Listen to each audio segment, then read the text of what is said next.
Hello, we're here for More Happier, a podcast where we get more happier. Hello, Elizabeth. Hi, Gretch. Today we'll talk about some exciting news from the world of Fantasy Island, and we will talk about some aspects of working from home happily.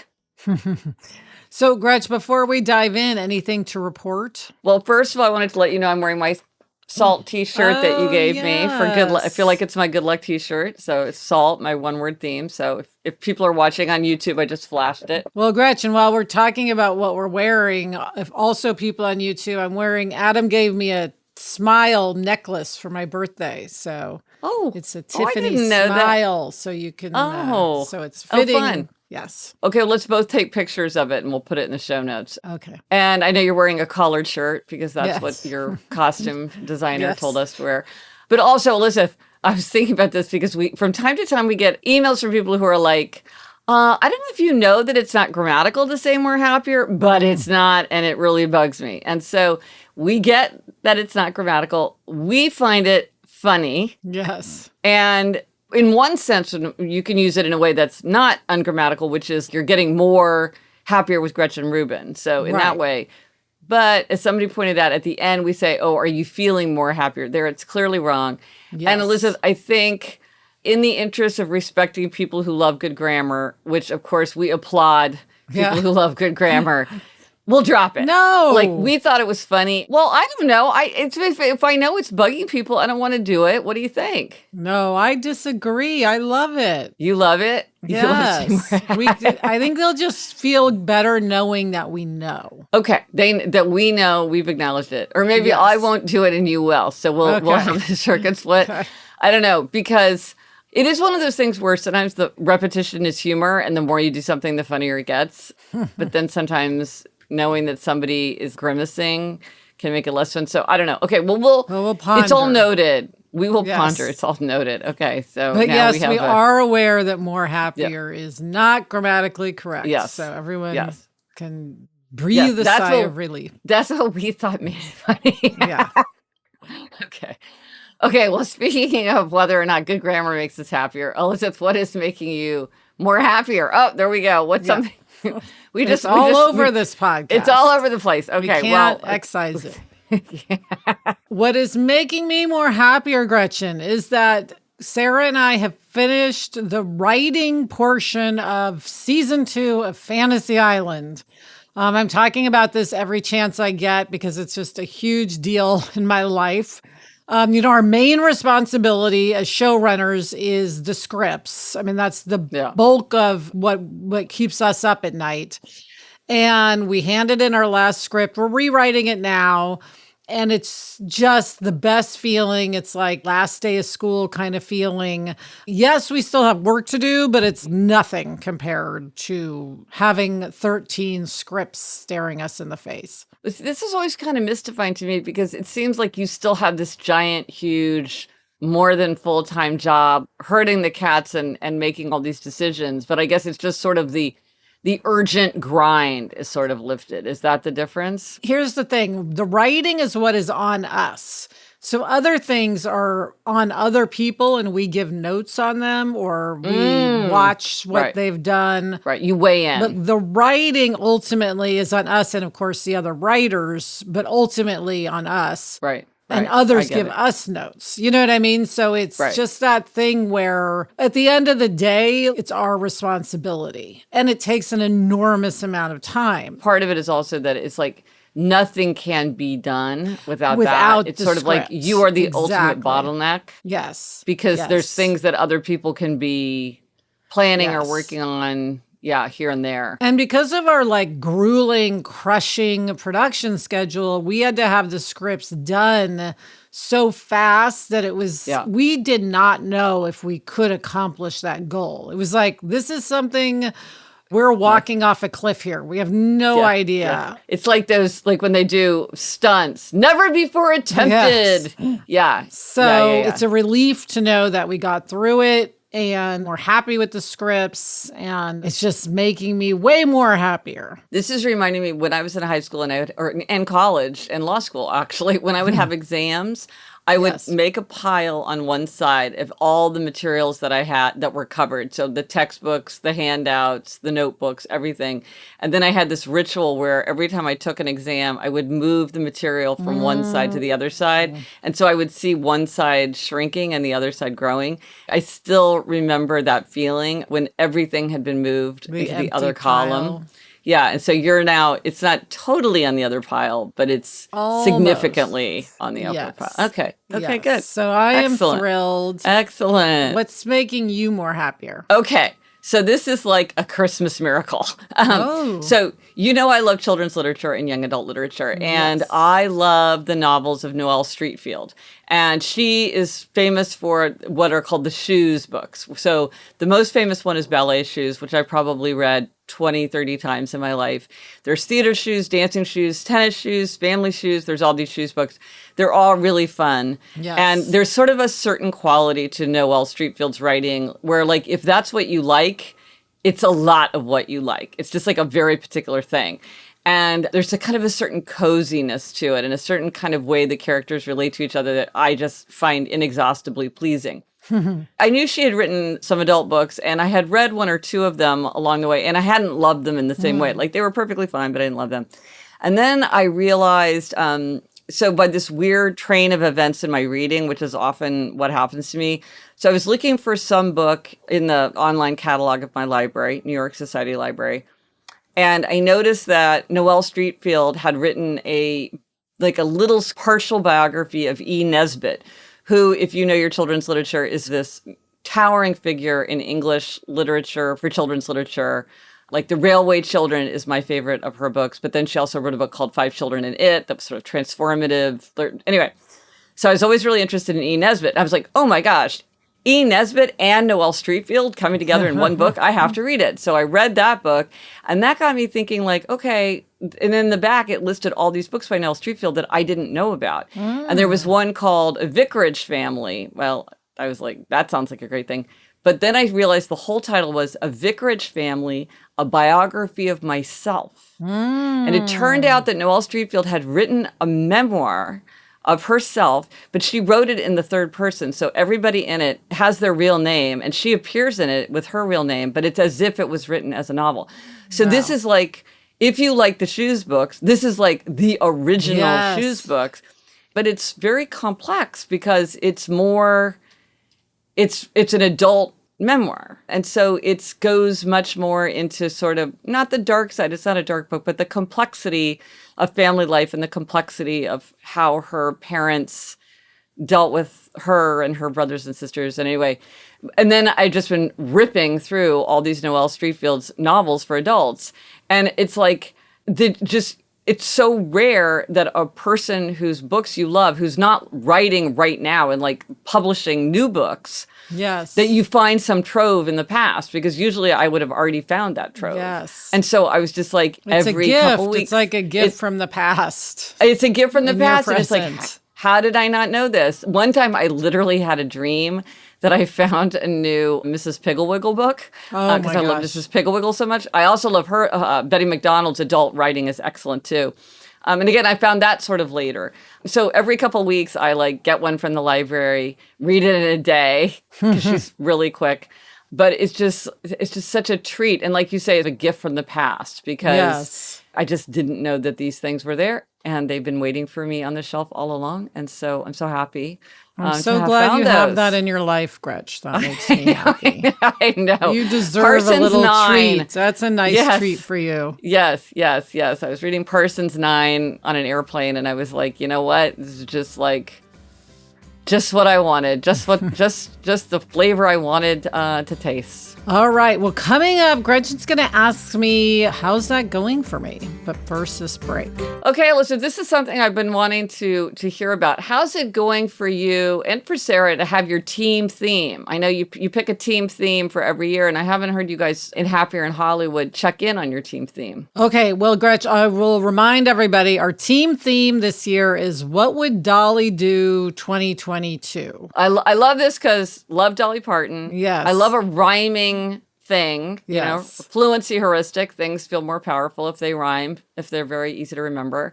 This is a great theme. Yes, great theme. And when we picked it, we talked about wanting to both be more sort of fun and joyful and even whimsical the way Dolly Parton often is, but also she's amazing and good, and we just wanted to emulate all things Dolly Parton. Yeah, she seems like a person who's like very entertaining, but also like a truly virtuous person who does a lot of good in the world, and that's an she unusual would be combination. a good spiritual master. We're always saying like, who's your spiritual master? 100%. Yours is Saint Therese, mine is Barbara Walters, but Dolly Parton would be a great one.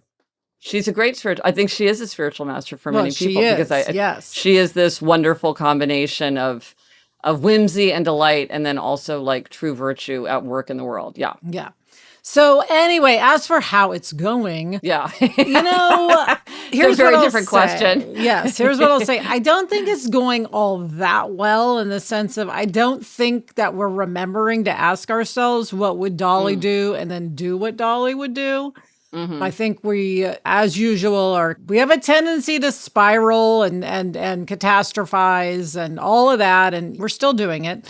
But I will say that this theme has given us a lot of joy this year because it's really resonated with people like our listeners, and we've gotten a ton of emails about it. A listener sent us each a pad of paper she came across that said, "What would Dolly do?" in pink. Oh. Another listener sent us photos of herself staying at a hotel. Gretch, I was telling you about this hotel in Nashville. It's wild. The Graduate, it's called. And it's got this whole Dolly theme going. Yeah. You and I really want to go there now. Oh, 100%. It's like there and Dollywood. I think there's major sisterly adventure opportunity here that we must explore. Yes. And so I think other people have also adopted What Would Dolly Do as their theme. Yes. And some of them are really managing to live it out more than Sarah and I are. And so whenever someone contacts us about that, it just makes us smile. It makes us happy. Yeah. I do think we're still planning to get neon signs that say, "What would Dolly do?" I know Sarah wants one for her new office.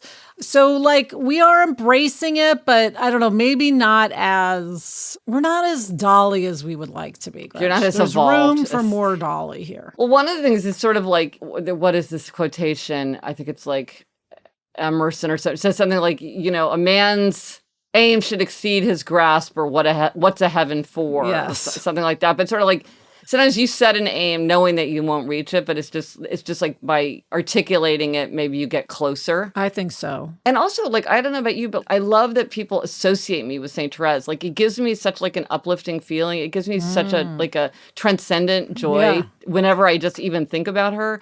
And so the fact that somebody will just randomly be like, "Oh, today's the feast day of Saint Therese. I was thinking of you," or, "Oh, I came across this book and I wanted to know if you found it."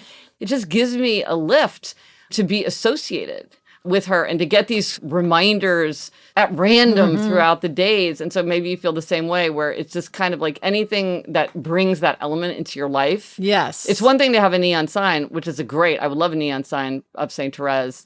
That's kind of incongruous for her. Maybe like like that. Like a rose statue would be more appropriate for her. But yeah, like some kind of visual reminder, some kind of flashy reminder, but then also just to just feel like in your mind you're getting reminded of it. I love that theme. And connecting, cool. It's always about connecting, right, with people, relationships, community, and I do feel like our theme, more than others we've had, has given us a sense of community. So we're the What Would Dolly Do community. Right. Right. Oh, I love that. And now spotlight on a tool, where we talk about some tool that you can use to make yourself happier. So the Happier app. Okay, I've talked about the Happier app before, which is this app that I've worked on with a team of just brilliant people. We won a Webby for design. I was going to say, we have to shout out your Webby Award. Oh my gosh, it was the biggest thing and super, super exciting. And the thing is, now with the app, it used to be you could try it for free, but then it was subscription. But now you can use it for free without a subscription if you're doing one aim. So the thing is, I was like, let's let people get in there, try it, see if it works for them. Like, I am the last person who wants somebody to be like using or buying or like trying to use a tool that doesn't work for them. But I really do think that this tool has so much, you can use it in so many different ways. I think just about everybody could find a way. But now you can try one aim to see the app. And then if you want to do more, because I think a lot of times once you're doing one well, then you start wanting to add others, then it does become a subscription. But now you can do one aim and you can use any of the tools depending on what you want to try. That's great. Yeah. So if you want accountability, if you want a reminder. Don't break the chain. Oh, yeah. Don't break the chain, which a lot of people use. It's just, there's a lot of different tools in there because I've spoken to so many people about how they can and can't shape their habits. So we're still working on it. We still have all these like great people who are thinking about like, well, what about this and what about that? So there's a lot to experiment on with it. And there's more stuff all the time. So if you want to learn more, you want to sign up, just go to thehappierApp.com. So just thehappierApp.com. I'll put a link in the show notes. It really is cool, I think, if I do say so myself. It's beautiful too. It is beautiful. Like, that's the thing. Beautiful tools make work a joy. That's one of my aphorisms. And so, yeah, there was a lot of effort put into having the design be like clean and beautiful and pleasing to the eye, because that just makes it so much easier to do things like track. Yes, it is a great app. Check it out. Now, Elizabeth, I know there's been something you've been meaning to tell me. Yeah, so I've been meaning to tell you that I have figured out the key to having people at my house for work. Okay. Oh, okay. So how often are you doing this? Okay. Well, first of all, let me just, for anyone who doesn't know, for Fantasy Island, we have not had a writer's office. We have been working almost entirely via Zoom the whole season. Wow. But we have started again having a few sessions at my house, which we were doing at the beginning of the season, and then we had to stop, and then we've tried to pick it back up again. This is, of course, before we turned in the last script. And what I decided, Gretchen, because I said, I can't, if I'm going to have people over here working, I can't be stressed about it. I just decided they get what they get. So I don't you get worry what you about, get and you don't get upset. I don't worry about cleaning before anybody comes. I don't stock the fridge. I don't feel bad that the dogs are barking in the background. I let people make their own coffee. So I'm not just like constantly worrying about making people coffee. Right. And I just decided, you know what? Like, otherwise, I'm going to be too distracted from the stress of like having people in my house to like focus on work. And I think they're more comfortable too. And a writer. Yeah. Yeah. Right. Because they don't feel like, oh, you're stressed out or running around or. And, you know, sometimes with things like making coffee, if somebody's like, I'll get it for you, then you're like, well, I don't want to keep asking for it because that's rude. But if I can just get up and get myself a cup of coffee every 15 minutes, then I will, which I would actually prefer. Yeah, exactly. So I don't know. So I just decided like that's just going to be my attitude. And this way, because in the future, you know, I think it's very likely we're going to end up often not having offices, even post COVID, if there is such a thing. Just because it's such a cost savings? It's such a cost savings. In many ways, it's more convenient. And you can have people working in other cities. You can have a writer in New York, you know. Well, I mean, even in LA, it's been such an issue for you because since people change jobs all the time, it's not like you can choose to live near where you work because where you work was all the time. I mean, Adam had that terrible commute for a while. Yes. You've had really super bad commutes. So it's like, it's one thing, okay, to be living in New York, but you could just be living on the other side of LA. Exactly. So I think that's probably going to continue, but it is nice to be able to have in-person meetings because there is nothing like being with the other writers. I mean, one thing I'll say is it's also just more fun. Yeah, well, less draining. You can joke around to some degree on Zoom, but it's just not the same as being with people. I find being with people energizing, and Zoom is so draining. So anyway, so it's really great to have people, but again, I've got to do it in a way because my house is a place that makes sense to meet because of I have a big backyard and, you know, it's sort of easy to park. And anyway, so that's just going to be my thing. Is I'm just not going to worry about it. And being someone who's clutter blind, it's easy for me not to worry about it. Right. But, you know, this reminds me of when Jamie and I were first married and we were living in New York City. Mom was going to come visit. Mom loves New York. Yeah. And she was going to come. And I was like all excited. And I thought, oh, I'll make reservations at some cool restaurant. I'll get theater tickets. Like I'll make all these plans. And then I thought, you know what? If I go to all this trouble, I won't want her to come. time after time after time, because it'll just be work and I'll stress about it and it'll feel like a big undertaking. So I can either make a big fuss and kind of wish that she wasn't coming, or I can say, you can come anytime you want, stay as long as you want. I'm going to go about my business. We'll make the odd theater plans or restaurant plans, whatever, but I'm not going to treat it like this is some like super huge big deal. Right. Because I'd rather just be wholeheartedly happy to hear that you're coming. Yes. Instead of sort of being happy and also sort of dreading the work involved. And by the way, Mom has tons of ideas herself. Well, I was going to say, she has her own plans she wants to do. Yeah. She doesn't need you to make plans. No, yeah. And like, and in fact, it like could even have like then become an issue. So I think that this idea of sometimes it's this idea of letting the perfect be the enemy of the good. And so like if you want to keep up with something, you have to do it in a way that's sustainable. And like the thing is, if you make a big production every time people come over, you're not going to want to have people come over. And it's really valuable for people to get, I mean, you have to get together in person sometime. And we want to. Yeah. Yeah, and you want to. So yeah, I think now the challenge is going to be, what's the balance between Zoom and in real life going forward? Yeah. And that's just something that everybody's struggling with. Yeah. I think that's great. Okay. Yeah. I like it. Keep it manageable. Right. Excellent. Lower the bar. Lower the bar. Ladies, lower the bar. Okay, Gretch, coming up, you have a quotation for us. But first, we're going to take this break. Okay, Gretch, I love this part. This is when you share a quotation. You love quotations. You always have a good one. What is your quotation today? Yes, I have in my newsletter, my Moments of Happiness newsletter, I have quotations, but I try to keep those short because I feel like that's better for email. But for this, I feel like I can air the ones that are longer that I love. And this is from Virginia Woolf's diary.